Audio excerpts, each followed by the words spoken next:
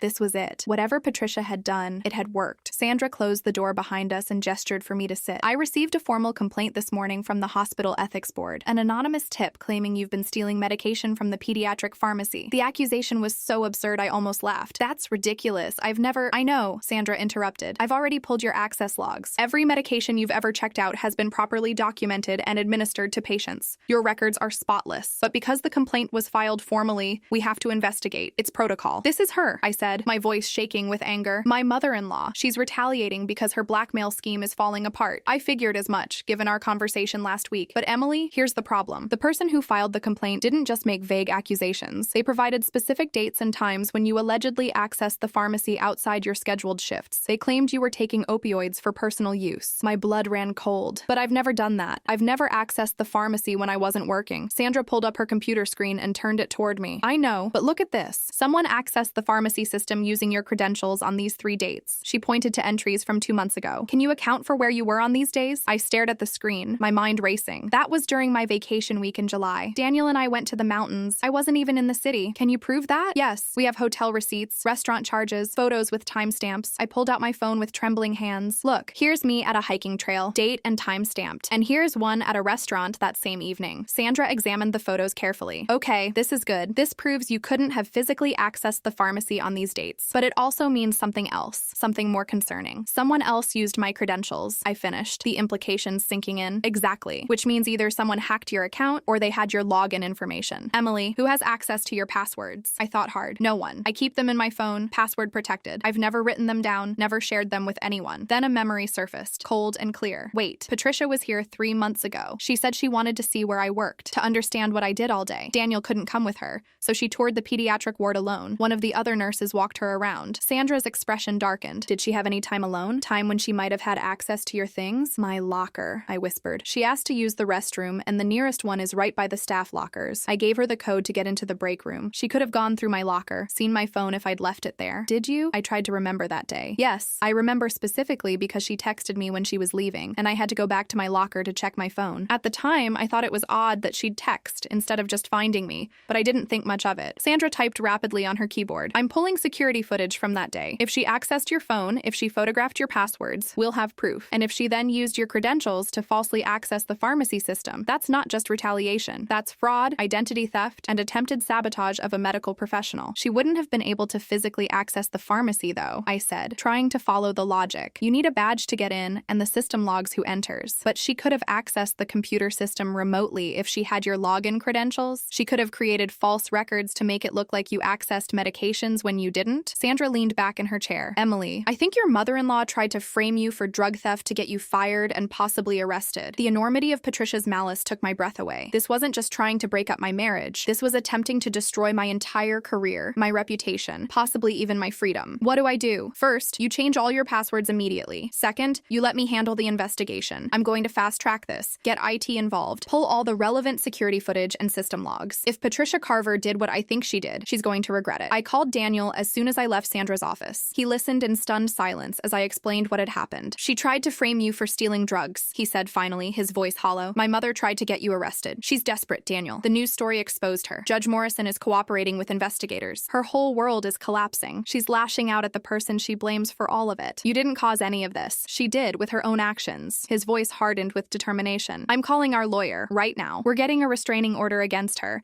and if there's any evidence she accessed the hospital system fraudulently, we're pressing charges. Daniel, no. No more mercy. No more giving her chances to do the right thing. She crossed a line that can't be uncrossed. She tried to destroy your career. If Sandra hadn't believed you, if you hadn't had proof you were out of town those days, you could have lost everything. This ends now. 3 hours later, Sandra called me back to her office. Her expression was grim but satisfied. We found her, she said, turning her computer screen toward me. Security footage showed Patricia in the staff break room, looking around furtively before approaching my locker. She tried the combination several times before getting it open. Then she pulled out my phone and spent several minutes photographing the screen. The timestamps match exactly with when you said she was here, Sandra continued, and IT confirmed that someone accessed the pharmacy system remotely using your credentials on the dates in question. The IP address traces back to the Westgate Hotel where your mother-in-law is currently staying. I felt a savage satisfaction wash over me. So we have proof. Irrefutable proof. I've already reported this to hospital administration and to the police. Emily, your mother-in-law is going to be arrested for computer fraud, identity theft, and filing a false report. On top of the blackmail charges she's already facing, she's looking at serious prison time. That evening, I sat with Daniel in our living room, watching the news coverage of Patricia's arrest. The footage showed her being led from the Westgate Hotel in handcuffs, her face a mask of rage and humiliation. The same reporters who'd covered her charity galas and society events now detailed her fall from grace. Patricia Carver, once a fixture in local high society, was arrested today on multiple charges including computer fraud and identity theft, the anchor reported. This comes just days after allegations surfaced that Carver had been blackmailing a prominent local family for over 20 years. Sources say she attempted to frame her daughter-in-law, a pediatric nurse, for stealing medications from the hospital where she works. The scheme was uncovered when investigators found evidence Carver had accessed the hospital's computer system remotely using stolen credentials. Daniel's phone buzzed constantly with messages from family, friends, colleagues. Everyone had seen the news. Everyone wanted to know if we were okay, if the reports were true, how we were handling the scandal. He ignored them all, holding my hand tightly as we watched his mother's public destruction. I should feel worse about this, he said quietly. She's my mother, but all I feel is relief that she can't hurt you anymore. You can feel both, I told him. You can be relieved and still grieve for who you thought she was. Michelle called an hour later, crying so hard I could barely understand her. I saw the news. Emily, I'm so sorry. I can't believe she tried to frame you, that she went that far. It's not your fault, Michelle. None of this is your fault. But she's my mother. How did I not see how sick she was? How twisted? Daniel took the phone from me. Mish, we all missed it. She was good at hiding her true nature, showing us only what she wanted us to see. That's what manipulators do. Robert arrived at our house an hour later, looking like he'd aged 10 years. He sat heavily on our couch, his hands shaking as he tried to process what Patricia had done. I knew she was vindictive, he said. I knew she could be cruel. But this, trying to have you arrested on false charges, risking your entire career? He looked at me with anguished eyes. Emily, I'm so deeply sorry. If I'd understood the depth of her illness, her capacity for harm, I would have stopped her somehow. You couldn't have known, I said gently. She fooled all of us. I should have protected you better. Both of you. He turned to Daniel. Daniel. I should have been a better father, a better example of what a husband should be. Instead, I let her treat your wife terribly for years because it was easier than confronting her. Dad, Daniel said, his own voice thick with emotion, you're here now. That matters. The doorbell rang, and I opened it to find Eleanor Morrison standing on our porch, tears streaming down her face. Emily, I had to come. I had to tell you in person how grateful I am for what you did and how horrified I am by what Patricia tried to do to you. I invited her in, and she sat across from Robert, two people whose lives had been devastated by Patricia's machinations. My husband and I are testifying against her, Eleanor said. We're providing all the evidence of the blackmail, the payments, everything. After what she tried to do to you, after all the years of torment she put us through, she deserves to face full consequences. Victoria wanted to come too, Eleanor continued, to apologize again, but I told her to give you space. She's mortified by her role in all this. She's taken a leave of absence from her law firm to figure out what she wants to do with her life. I don't need her apology, I said. I just need her to stay away from my family. She will, Eleanor promised. She absolutely will. Over the next week, the full scope of Patricia's crimes unfolded in the media. Investigators discovered she'd been blackmailing not just the Morrisons, but two other families over various secrets she'd uncovered. She'd built an entire shadow income stream based on extortion and manipulation, funding her lavish lifestyle while Robert believed they were living on his modest business income. The district attorney announced they were seeking maximum sentences on all charges. Patricia's expensive lawyer tried to negotiate a plea deal, but the DA refused. They wanted to make an example of her, to show that white-collar crime and manipulation had serious consequences regardless of social status. Daniel and I attended every court hearing, sitting in the front row where Patricia couldn't avoid seeing us. Each time she looked at me, I met her gaze steadily, refusing to look away, refusing to be intimidated. I wanted her to see that she hadn't broken me, that all her cruelty and scheming had only made me stronger. The trial lasted 3 weeks. Witness after witness testified to Patricia's manipulation, her blackmail, her attempts to control and destroy people's lives. Judge Morrison took the stand and admitted his corruption,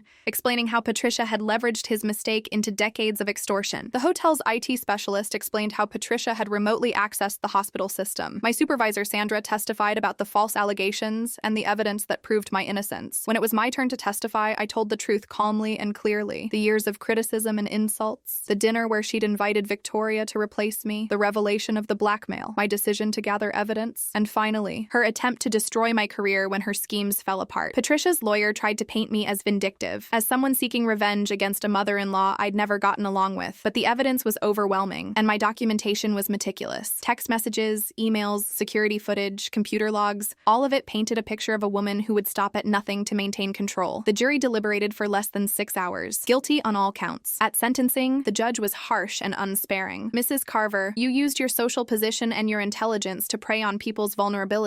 You blackmailed families, destroyed relationships, and attempted to frame an innocent woman for crimes she didn't commit. Your actions show a complete lack of remorse or moral compass. This court sentences you to 12 years in prison for blackmail, computer fraud, identity theft, and filing false reports. 12 years. Patricia would be 72 when she was released. Her entire social standing destroyed, her reputation in ruins, her family fractured beyond repair. As they led her away, she turned to look at me one final time. I didn't smile. I didn't gloat. I simply looked back at her with calm certainty. Justice had been served, not through my revenge, but through her own actions catching up with her. 6 months after Patricia's sentencing, I stood in the hospital break room, looking at the framed certificate Sandra had just presented to me, Nurse of the Year. It read, with my name emblazoned in gold letters, "You earned this 10 times over," Sandra said, squeezing my shoulder. "Not just for your excellent patient care, but for the grace and professionalism you showed during one of the most difficult periods anyone could face. You're an inspiration to the entire staff." The irony wasn't lost on me. Patricia had tried to destroy my career, and instead, her malicious actions had brought my dedication and integrity into such sharp focus that the hospital board had chosen to honor me with their highest nursing award. Life had settled into a new rhythm, one built on honesty rather than secrets, on boundaries rather than appeasement. Daniel and I had started marriage counseling 2 months after the trial ended. We needed help rebuilding trust, learning to communicate better, establishing patterns that didn't revolve around managing his mother's toxicity. "I spent so much of our marriage in conflict avoidance mode," he admitted during one session, "trying to keep peace between you and my mother, never realizing that real peace would only come from choosing sides, from choosing you. I needed you to choose me," I said, "not just in the big moments, but in all the small ones too. Every time she made a cutting remark and you stayed silent, it felt like you agreed with her." "I was a coward," he said, and our therapist, Dr. Williams, nodded approvingly at his directness. "I was so afraid of losing my mother's approval that I sacrificed my wife's dignity. That's not the kind of husband I want to be." "Then what kind of husband do you want to be?" Dr. Williams asked. "The kind who protects his family, who sets boundaries and enforces them, who makes his wife feel cherished and defended, not exposed and vulnerable." He turned to me. "Emily, I know I can't undo the past 3 years, but I'm asking for the chance to build a better future, one where you never have to question whether I'm on your side. We'd made progress, real, tangible progress. Daniel now spoke up immediately if someone made a dismissive comment about my career or my background. He'd cut off several family friends who'd tried to defend Patricia's actions or suggest we should show her mercy. He'd even confronted his uncle who'd made a joke about working-class people at a family dinner, making it clear that disrespecting me meant losing access to both of us. Michelle had become one of my closest friends. We met for coffee every week, sometimes talking about the trial and Patricia, but more often just enjoying each other's company. She'd started therapy too, working through her own complicated feelings about discovering her mother's true nature. I keep having this dream, she told me one afternoon, stirring her cappuccino absently. I'm at one of Mom's charity events and everyone is praising her, talking about what a wonderful person she is, and I'm screaming at them that she's a fraud, that she's evil, but no one can hear me. They just keep clapping for her. That sounds terrifying, I said. The worst part is when I wake up, I feel guilty. Like even in my dreams, I shouldn't be exposing her. She looked at me with anguished eyes. How messed up is that? She tried to destroy your life. She's in prison for multiple felonies, and I still feel guilty for thinking badly of her. She's your mother, I said gently. That bond doesn't just disappear because she did terrible things. You're allowed to grieve the mother you thought you had while also accepting the reality of who she actually was. Robert had sold the family house and moved into a modest condo downtown. He'd taken early retirement from his business, saying he needed time to reassess his life and priorities. He came to our house for dinner every Sunday, a tradition he'd initiated himself. I missed so much of your marriage by staying silent, he told us one evening. I'm not going to miss any more. You two are my family now, and I want to be part of your lives in a real way, not just at obligatory holiday gatherings. He'd started dating again too, a widow named Catherine he'd met at a grief support group. We're taking it slow, he told me almost shyly. But she's kind, Emily. Genuinely kind. Not the performed kindness Patricia specialized in, but the real thing. It's like breathing fresh air after being in a stuffy room for decades. The Morrison family had sent a generous donation to the hospital's pediatric wing in my name, along with a heartfelt letter thanking me for ending Patricia's reign of terror over their lives. Judge Morrison had served 6 months in a minimum security facility for his long-ago corruption, a sentence reduced because of his cooperation and the decades that had passed. He'd emerged quietly, avoiding media attention, and the family had relocated to another state for a fresh start. Victoria, I'd heard through Michelle, had left law entirely. She was working at a nonprofit helping domestic violence victims, apparently finding purpose in helping women escape manipulative situations. Michelle said she'd asked about me once, wondering if I'd ever forgive her. I don't need to forgive her, I'd told Michelle. I just need to move forward without her in my life. What she does with her guilt is her business. At work, the false accusations had become a cautionary tale used in hospital ethics training. Sandra had turned the entire incident into a teaching moment about safeguarding credentials, recognizing retaliation, and supporting staff members who face personal attacks. You handled this perfectly, she told me during one training session where she'd asked me to speak. You came forward early, you documented everything. You didn't retaliate or escalate. You let the system work as it was designed to work. That's what protected you. Speaking to new nurses about my experience felt surreal. Here I was, turning the worst period of my life into a lesson about resilience and proper procedures. But if my ordeal could prevent someone else from being victimized by a vengeful family member or malicious complaint, it was worth the discomfort of reliving it. Daniel and I had started talking about children, not immediately, but soon. We wanted to build our family on a foundation of trust and mutual support, something we'd had to reconstruct after Patricia's destruction. I want our kids to have the kind of grandparents who show up unconditionally, Daniel said one night as we lay in bed. My dad will be amazing. Your parents already are, but I worry about the hole where my mother should be. Our kids won't know that hole exists, I said. They'll just know love from the people who are present. That's what matters. You're right, he agreed, pulling me closer. And I'll make damn sure they see their father respecting and cherishing their mother. No child of ours will ever witness what I allowed you to endure. Patricia had been denied parole at her first hearing. The board cited her complete lack of remorse and her attempts to manipulate other inmates into feeling sorry for her. She'd written letters to various family members trying to rewrite history, painting herself as the victim of a vindictive daughter-in-law and an ungrateful son. Daniel had returned his first letter unopened. So had Michelle. Robert had written back once, a brief note saying he hoped she'd use her time in prison to reflect honestly on her actions, but that he had no interest in maintaining a relationship with her. I'd received one letter from her, about 4 months into her sentence. Against my better judgment, I'd opened it. Emily, it began, I suppose you feel very satisfied with yourself now. You've destroyed my life, turned my family against me, and ensured my name will forever be associated with scandal. I hope it was worth it. I hope when you look in the mirror you see the vindictive, scheming woman you truly are, not the innocent victim you pretended to be in court. You never belonged in my son's life. You were always going to drag him down to your level. The only thing I regret is not being more direct about ending your marriage when I had the chance. Prison gives one plenty of time to think. And I've realized my mistake wasn't the blackmail or the attempt to expose you at the hospital. My mistake was being too subtle, too willing to give you chances to leave voluntarily. I'll be out eventually. 12 years isn't forever. And when I am, don't think for a second that this is over between us. The letter had shaken me more than I wanted to admit. I'd shown it to Daniel, to our lawyer, and to Dr. Williams in therapy. They'd all had the same reaction. This was exactly the kind of unrepentant, threatening communication that proved Patricia's sentence was justified. Our lawyer had filed it with the court as evidence of ongoing harassment and potential future threats. It would be part of her file when she eventually faced another parole board. Further evidence that she remained dangerous and unrehabilitated. She wants to scare you, Dr. Williams had said. She wants you to spend the next 12 years looking over your shoulder, living in fear. Don't give her that power. So I hadn't. I'd filed the letter away and refused to let Patricia occupy any more space in my mind than absolutely necessary. She was in prison, where she belonged. I was free, building a life I was proud of with people who truly loved me. 1 year after the sentencing, Daniel planned a surprise for me. He'd arranged a weekend getaway to a bed and breakfast in the mountains, the same place we'd gone on our honeymoon. It was his way of reclaiming our marriage, of creating new memories untainted by his mother's poison. On our last evening there, as we watched the sunset from the porch, he took my hand. "I've been thinking about that dinner," he said, "the one where everything came out into the open." "What about it?" "I keep thinking about the moment when you smiled before you started revealing everything. I've never seen you look so powerful, so completely in control. It was like watching you step into your true self for the first time. I felt powerful," I admitted. "For 3 years, I'd made myself small, trying to be acceptable to your mother, trying not to cause problems. That night, I stopped shrinking. I stood up for myself, for my marriage, for my right to be treated with basic dignity. I'm sorry it took something that extreme for me to see what you needed from me," he said quietly. "I should have been the one standing up for you all along." "You're standing up for me now," I said. "That's what matters." He pulled a small box from his pocket, and my breath caught. "This isn't what you think," he said quickly, laughing at my expression. "We're already married, but I wanted to give you something that represents our new beginning." Inside was a necklace, a simple gold chain with a small pendant shaped like a phoenix. "Rising from the ashes," he said. "That's what you did, what we did. And I want you to have something that reminds you of your strength, your resilience, everything that makes you remarkable." I let him fasten it around my neck, the cool metal settling against my skin. "It's perfect." "You're perfect," he corrected. "And I'm going to spend the rest of our lives making sure you never doubt how much you're valued, how much you're loved, how completely you belong." Looking back now, standing in our kitchen on a quiet Sunday morning with Daniel making pancakes and Robert helping him despite claiming he was hopeless in the kitchen, I felt a profound sense of peace. Patricia had tried to destroy me, tried to break my marriage, tried to ruin my career and reputation. She'd failed on every count. Not only had I survived her attacks, I'd thrived. My career was flourishing. My marriage was stronger than ever, built on honest communication and mutual respect, rather than conflict avoidance. My relationships with Michelle and Robert had deepened into genuine family bonds. Even my own parents, who'd been so intimidated by the Carver family's wealth and status, now came to family dinners confident that they were welcomed and valued. Patricia was the one who'd lost everything: her freedom, her reputation, her family, her social standing. And unlike her victims, who'd been innocent, she'd earned every consequence through her own deliberate cruelty. "Penny for your thoughts," Daniel said, sliding a perfectly golden pancake onto my plate. "Just thinking about how different everything is now," I said. "How much better?" "Better than when my mother was making your life hell?" he asked wryly. "That's a pretty low bar." "Better than I ever imagined it could be," I corrected. "Even before your mother started actively sabotaging us. I didn't realize how much her presence weighed on our marriage. Now that weight is gone, and it's like we can finally breathe." Robert raised his coffee mug to breathing freely and to family that actually deserves the name. We clinked mugs together, and I thought about Patricia alone in her cell, probably still believing she'd been the victim of a conspiracy rather than the architect of her own downfall. Some people never learned. Some people never accepted responsibility for their actions. But I'd learned plenty. I'd learned that standing up for yourself isn't selfish. It's necessary. I'd learned that real love means having difficult conversations and setting firm boundaries. I'd learned that justice might take time, but when it comes, it's thorough. Most importantly, I'd learned that you can't let other people's hatred and jealousy define your worth. Patricia had spent 3 years trying to convince me I wasn't good enough for her son, for her family, for the life I'd built, but I'd always been good enough, more than good enough. The problem was never my worth. It was her inability to see it. My phone buzzed with a text from one of my patients' mothers. "Thank you for taking such good care of Emma during her stay. You made a scary time bearable for our whole family. She keeps talking about the nice nurse who sang to her. You're an angel." I showed the message to Daniel, who smiled. "See? That's what your mother-in-law never understood. You don't need to come from wealth or have an Ivy League degree to make a real difference in the world. You just need to care, genuinely care, about other people." "I spent so long trying to prove I deserved to be part of your family," I said. "I never realized I deserved better than a family that required proof." "You did deserve better," Robert said firmly, "and I'm sorry I didn't see that sooner. But I see it now, Emily. You're the best thing that ever happened to my son, and one of the best things that happened to me too. You showed me what real integrity looks like." As we finished breakfast and started planning our week, I caught sight of my reflection in the window. The phoenix pendant glinted at my throat, a reminder of everything I'd overcome. Behind Behind my reflection, I could see Daniel and Robert laughing together, the easy camaraderie of two men who'd both been freed from Patricia's manipulation. This was my family now, not the one I'd married into, but the one I'd fought for, the one I'd earned through standing up for myself and refusing to accept less than I deserved. It was smaller than the extended Carver clan, but it was real, built on truth rather than performance, on mutual respect rather than social climbing. Patricia had wanted to break me, to prove I didn't belong. Instead, she'd given me the opportunity to prove exactly how strong I was, how much I did belong, how little her approval had ever mattered. Sometimes the greatest revenge is simply living well, surrounded by people who actually love you, doing work that matters, building a life that's authentic rather than performative. Patricia would spend the next decade behind bars, stewing in her own bitterness and regret. I would spend it celebrating every moment of the peace and happiness I'd fought so hard to protect. The battle was over, the victory was mine, and the life I'd built from the ashes of her destruction was sweeter than anything she could have imagined. Have you ever had to stand up to a family member who tried to destroy your life? How did you find the strength to fight back? Share your story in the comments. If this resonated with you, please don't forget to like this video and subscribe to the channel. Your support means everything. Thank you so much for listening to my story.